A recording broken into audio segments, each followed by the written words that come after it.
यदि हमारा मन अशांत हो रहा है, यदि हमारे मन में असंतोष उत्पन्न हो रहा है, तो समझ लेना कहीं ना कहीं हमारा पाप हमारे सामने आ रहा है।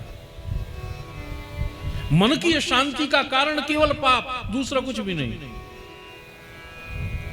एक दिन में हमारे मन में कितनी बार अशांति उत्पन्न होती है, लेकिन हम कभी विचार नहीं करते। और वेद व्यास जी के मन में पूरे जीवन में केवल एक बार मन अशांत हुआ और उन्होंने विचार किया। क्यों हम विचार नहीं करते जानते हैं? आपको एक सत्य घटना बताता हूं मैं।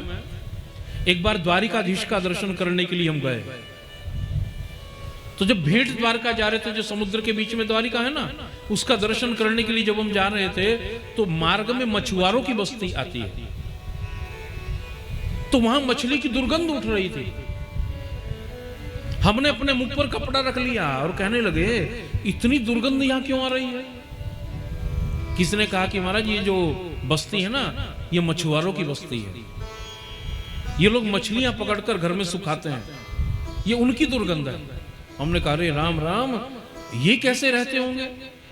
जब हमें थोड़ी देर में मछली की दुर्गंध आ रही है, ये तो सारा दिन यहीं पर रहते हैं, ऐसा क्यों? कहा कि इनको मछली की दुर्गंध का इनको अभ्यास हो गया। अब इनको इसकी दुर्गंध जैसी नहीं लगती है। अब तो ये दुर्गंध से यदि बाहर निकलते हैं तब इनको बड़ा अजीब लगता है। बस वही स्थिति हमारी है कि हम अशांति के इतने अभ्यस्त हो गए हैं कि अब हमको अशांति भी अशांति के जैसी नहीं लगती है। हम इतने अशांति के अभ्यस्त हो गए। अब यदि कभी मन शांत होता है ना, तब हम विचार करते हैं आज ये क्या हो रहा है हमारे साथ में। अशांति के बारे में तो सोचना ही बंद कर दिया।